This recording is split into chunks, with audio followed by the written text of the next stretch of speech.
GM963 news ప్రతిక్షణం న్యాయం కోసం.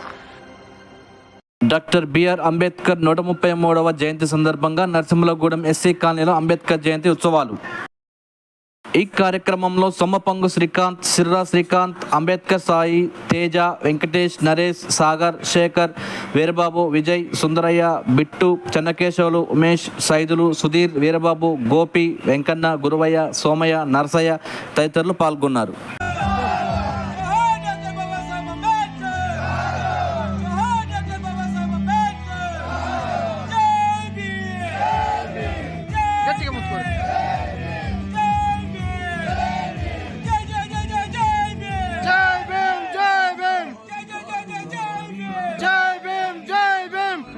కూర్చుంటే తప్పు, నిల్చుంటే తప్పు, చదువుకుంటే తప్పు, గుళ్ళోకి వెళ్తే తప్పు, ముట్టుకుంటే తప్పు, చివరికి నీళ్లు తాగినా తప్పే.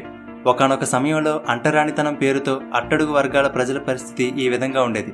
అలాంటి సమయంలో అణగారిన ప్రజల తరపున ఒక విప్లవ వీరుడు పుట్టుకొచ్చాడు.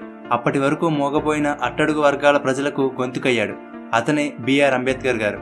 భారత రాజ్యాంగ నిర్మాత, బడుగు బలహీన వర్గాల ఆశాజ్యోతి, ఆర్థిక నిపుణుడు, దళితోద్ధారకుడు, మహామేధావి, బహుముఖ ప్రజ్ఞాశాలి.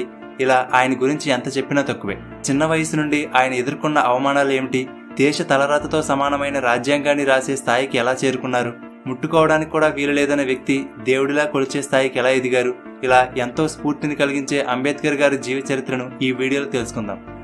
1891వ సంవత్సరం ఏప్రిల్ 14వ తేదీన రామ్జీ మాలోజీ సక్పాల్ మరియు భీమాబాయ్ అనే ఇద్దరు దంపతులకు మధ్యప్రదేశ్లోని మావు గ్రామంలో మహర్ కులంలో అంబేద్కర్ గారు జన్మించారు. అప్పట్లో ఈ కులం వారిని అంటరాని వారిగా పరిగణించేవారు. 14 మంది సంతానంలో ఈయన చివరివాడు. ఈయన పూర్తి పేరు భీమ్రావ్ రామ్జీ అంబేద్కర్. ఈయన తండ్రి బ్రిటిష్ ఆర్మీలో సుబేదార్గా పనిచేసేవారు. అంబేద్కర్ గారికి 2 సంవత్సరాల వయసున్నప్పుడు వాళ్ళ నాన్నగారు ఉద్యోగంలో పదవీ విరమణ పొందడంతో కుటుంబమంతా ముంబైకి వెళ్లి అక్కడ ఆయన వేరే చిన్న ఉద్యోగంలో చేరారు. అంబేద్కర్ గారికి 6 ఏళ్ల వయసున్నప్పుడు వాళ్ళ అమ్మగారు మరణించారు. అప్పటికే 17 మందిలో 3 కొడుకులు, 2 కుమార్తెలు మాత్రమే మిగిలారు. మిగిలిన వారంతా చనిపోయారు. దళితుడు అనే కారణంతో ఈయన చిన్న వయసు నుండే ఎన్నో అవమానాలు ఎదుర్కొన్నారు. చిన్నప్పుడు వాళ్ళ అన్నయ్యతో కలిసి వేరే ఊరికి నడిచి వెళ్తుంటే బాగా దాహం వేయడంతో దగ్గరలో ఉన్న ఒక ఇంటికి వెళ్లి తాగడానికి నీటిని అడిగితే అంబేద్కర్ గారు మహర్ కులానికి చెందినవారని తెలిసి వాళ్ళు నీళ్లు ఇవ్వకపోగా పక్కనే ఉన్న మురికి గుంటలో నీటిని తాగమని తిట్టి పంపించారు. ఇక తప్పక దాహంతోనే కొంత దూరం నడిచి వెళ్ళాక ఒక ఎద్దుల బండి కనిపించింది. అది ఎక్కి కొంత దూరం వెళ్ళాక ఆ బండివాడికి వీళ్ళు మహర్ కులానికి చెందినవారని తెలిసి వాళ్ళని తిట్టి బండి నుండి దింపేశాడు. చివరికి వాళ్ళు 2 బాడుగా ఇస్తానని బ్రతిమలాడితే అప్పటికే ఆ బండి మైల పడిపోయిందని చెప్పి వాళ్ళని ఆ బండి మీద వెళ్ళమని ఆ బండివాడు దూరంగా నడిచి వచ్చాడు. చివరికి స్కూల్లో కూడా మిగిలిన పిల్లలందరూ లోపల కూర్చుంటే అంబేద్కర్ మాత్రం తరగతి గది బయట తలుపు దగ్గర కూర్చునేవారు. ఒకసారి ఒక ఉపాధ్యాయుడు బోర్డు మీద ఒక లెక్క ఇచ్చి చేయమంటే ఎవరూ చేయలేకపోయారు. కానీ అంబేద్కర్ గారు చేయడానికి బోర్డు దగ్గరకు వెళ్తుంటే ఆ బోర్డు దగ్గరలో తమ భోజనాల క్యారేజీలు ఉన్నాయని, అవి మైల పడతాయని అంబేద్కర్ బ్లాక్ బోర్డుని ముట్టుకోవడానికి మిగిలిన పిల్లలు ఒప్పుకోలేదు. చివరికి దాహం వేస్తే కుండలోని మంచినీళ్లు కూడా తాగడానికి అనుమతి ఉండేది కాదు.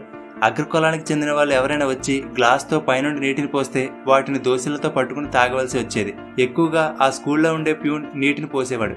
ఒకవేళ ఆ ప్యూన్ రాకపోతే ఆ రోజు నీళ్లుండేవి కాదు. అలా కొన్ని రోజులైతే ఒక చుక్క నీటిని కూడా తాగకుండా ఇంటికి వెళ్ళిపోయేవారు. ఈ విధంగా ప్రతి చోట కులం పేరుతో ఆయన వివక్షతకు గురయ్యేవారు. అయితే చదువులో మాత్రం అంబేద్కర్ ముందుండేవారు. దాంతో కృష్ణాజీ అంబేద్కర్ అనే ఒక ఉపాధ్యాయుడికి మాత్రం అంబేద్కర్ అంటే అభిమానం ఉండేది. అప్పటి వరకు అంబేద్కర్ గారి ఇంటి పేరు అంబా వాడేకర్. కానీ ఆ ఉపాధ్యాయుడు ఆ పిల్లవాడి మీద ఉన్న అభిమానంతో అంబా వాడేకర్ అనే పేరుని తీసేసి తన పేరైన అంబేద్కర్ గా మార్చారు.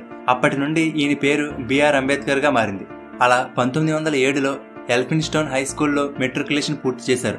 ఆ కాలంలో ఒక దళితుడు మెట్రికులేషన్ పూర్తి చేయడం ఒక గొప్ప విషయమే. దాంతో ఈయనకు సన్మానం కూడా చేశారు. దానిలో భాగంగానే ఉన్నత చదువుల కోసం ఆయనకు ఆర్థికంగా సహాయం చేయడానికి కొందరు ముందుకు వచ్చారు. అయితే పై చదువులకు వెళ్లడానికి ముందే అంబేద్కర్ గారికి 15 ఏళ్ల వయసున్నప్పుడు 9 ఏళ్ల వయసున్న రమాబాయి అనే అమ్మాయితో పెళ్లి చేసేశారు. అప్పటికే బరోడా మహారాజు అయిన సాయాజీరావు గైక్వాడ్ పేద విద్యార్థులకి ఆర్థికంగా సహాయం అందిస్తున్నారని తెలుసుకున్నారు.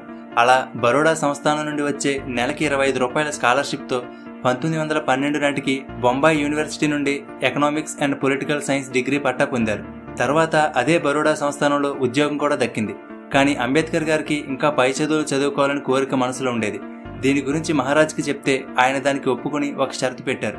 అదేంటంటే విదేశాల్లో చదువు పూర్తయి ఇండియాకి వచ్చిన తర్వాత బరోడా సంస్థానంలో 10 సంవత్సరాలు పనిచేయాలని షరతు పెట్టారు. అంబేద్కర్ గారు దానికి ఒప్పుకుని బరోడా సంస్థానం నుండి వచ్చే నెలకు 11.5 పౌండ్ల స్కాలర్షిప్తో 1913లో అమెరికాలోని కొలంబియా యూనివర్సిటీలో చేరారు. అమెరికాలో మొదటిసారిగా అంబేద్కర్ గారు స్వేచ్ఛ అంటే ఏమిటో చూశారు. ఆ కాలంలో భారతదేశంలో ఉన్నట్లుగా కుల జాతి వివక్షత అమెరికాలో ఉండేది కాదు. అందరికీ సమానమైన గౌరవం అవకాశాలు దక్కేవి. కొంతకాలానికి కొలంబియా యూనివర్సిటీలో పీజీ పిహెచ్డి పూర్తి చేశారు. ఆ తర్వాత 1916లో లండన్లోని లండన్ స్కూల్ ఆఫ్ ఎకనామిక్స్లో చేరారు. లండన్లో అంబేద్కర్ గారు ఒక్క క్షణం కూడా వేస్ట్ చేయకుండా లండన్ లైబ్రరీలో ఉండే అన్ని పుస్తకాలు చదివారు.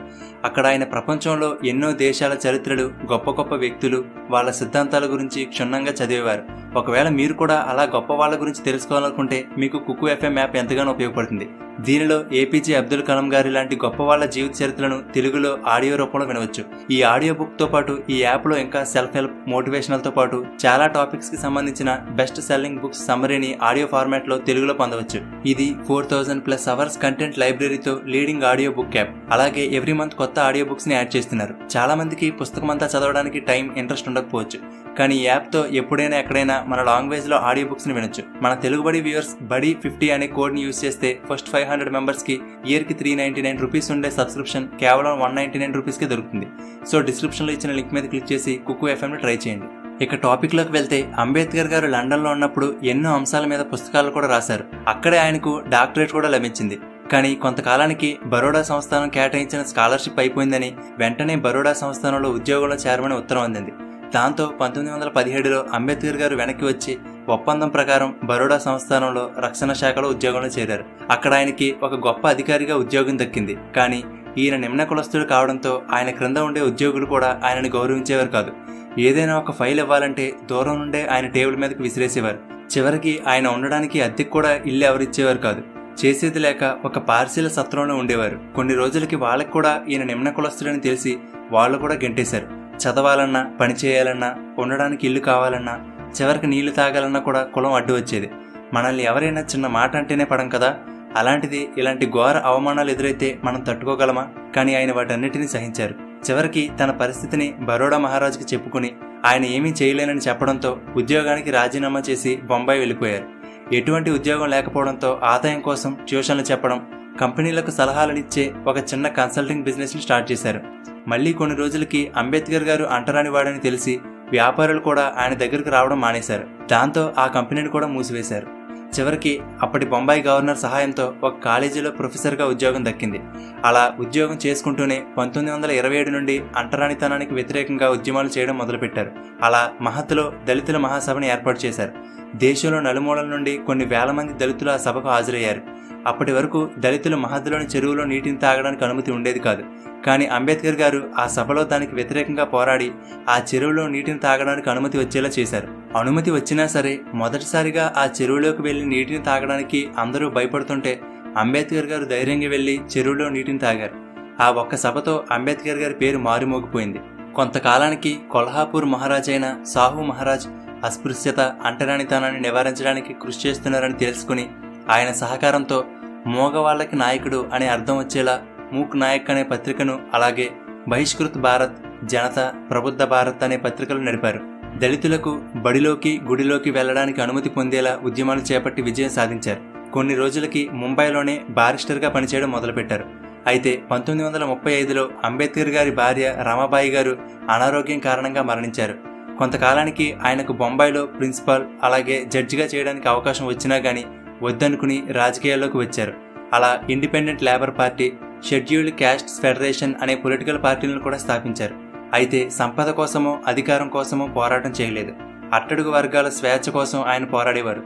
బోధించు, సమీకరించు, పోరాడు అనే సిద్ధాంతాలతో బడుగు బలహీన వర్గాల అభివృద్ధి కోసం, కులమత భేదాలు లేని సమాజం కోసం కృషి చేశారు. అయితే స్వతంత్రం వచ్చిన తరువాత అంబేద్కర్ గారికి కేంద్ర మండలిలో మొట్టమొదటి న్యాయశాఖ మంత్రిగా పదవి వచ్చింది. అంతేకాదు భారతదేశపు రాజ్యాంగాన్ని రాసే అవకాశం అంబేద్కర్ గారికి దక్కింది. రాజ్యాంగం రాయడం అంటే మాటలు కాదు కదా, ఒక దేశ తలరాతిని రాయడమే. అయితే రాజ్యాంగాన్ని రచించడానికి నియమించిన సభ్యులలో ఒకరు రాజీనామా చేయడం, మరొకరు మరణించడం, కొంతమంది అమెరికాలో ఉండిపోవడం, మరికొంతమంది రాష్ట్ర రాజకీయాల్లో నిమగ్నులవడం, ఇలా రకరకాల కారణాల వలన భారత రాజ్యాంగం రచించే బాధ్యతంతా అంబేద్కర్ గారి మీద పడింది. దాంతో ఆయన రాత్రి పగలోని లేకుండా నిరంతరం రాజ్యాంగ రచనలో ఉండేవారు. దానివల్ల ఆయన ఆరోగ్యం దెబ్బతింది. ఆయన్ని హాస్పిటల్లో వైద్యుల పర్యవేక్షణలో ఉంచారు. ఆ సమయంలో ఆయనను చూసుకోవడానికి డాక్టర్ శారదా కబీర్ అనే బ్రాహ్మణ అమ్మాయిని నియమించారు. మెల్లగా ఆయన ఆరోగ్యం కుదుటపడిన తర్వాత 1948లో తన 56వ ఏట అంబేద్కర్ గారు శారదా కబీర్ని రెండవ వివాహం చేసుకున్నారు. తర్వాత ఆవిడ సావిత్రి అంబేద్కర్ గా పేరు మార్చుకున్నారు. అలా కొద్ది రోజులకి 1948లో రాజ్యాంగ రచన పూర్తి చేశారు. వివిధ రకాల భాషలు, ఆచారాలు, మతాలు ఉన్నటువంటి ఈ దేశంలో ఆయన ముందు చూపుతో రాసిన రాజ్యాంగాన్ని అనుసరించి ఇప్పుడు మన దేశం నడుస్తుంది. ఆయన కేవలం దళితుల కోసమో లేక వాళ్ళ రిజర్వేషన్ల కోసమో మాత్రమే కృషి చేయలేదు. ఆడవాళ్లకి మగవాళ్లకి సమానమైన జీతాలు ఉండాలని, ఆడవాళ్లకి ప్రెగ్నెన్సీ టైంలో లీవ్స్ ఇవ్వాలని, పని గంటల సమయాన్ని 12 నుండి 8 గంటలు చేయాలని, స్త్రీలకు ఆస్తి హక్కు ఇవ్వాలని, ఇలా ఎన్నో అంశాల్లో ఆయన కృషి చేశారు. అయితే ఈయన జీవితం చివరి సమయంలో 1956లో నాగ్పూర్లో 5 లక్షల మందితో కలిసి బౌద్ధ మతం స్వీకరించారు. ఆ తర్వాత కొద్ది రోజులకే అనారోగ్యం కారణంగా 1956 డిసెంబర్ 6వ తేదీన అంబేద్కర్ గారు మరణించారు. ఆయన మరణించినా గానీ ఆయన కృషి ఇప్పటికీ ఎంతో మంది జీవితాల్లో వెలుగును నింపుతుంది. ఒకవేళ ఆయన పూనుకుని ఉండకపోతే ఈనాటికి బడుగు బలహీన వర్గాల జీవితాలు ఇంకా అలాగే ఉండిపోయేవేమో. అందుకే ఈయన చేసిన సేవలకు గాను 1990లో భారత ప్రభుత్వం భారతదేశపు అత్యున్నత పురస్కారమైన భారతరత్న అవార్డునిచ్చింది. కొలంబియా యూనివర్సిటీ ప్రపంచంలోనే టాప్ 100 స్కాలర్స్ లిస్ట్ని ప్రకటిస్తే దానిలో మొదటి పేరు అంబేద్కర్ గారిదే ఉంది. ఎందుకంటే BA, MA, MSc, DSc, PhD, LLD, DLiT, barrister ఇలా ఎన్నో డిగ్రీలను ఆయన సాధించారు. ఒక వ్యక్తి తన జీవిత కాలంలో ఇన్ని డిగ్రీలు పొందడం అంటే మాటలు కాదు.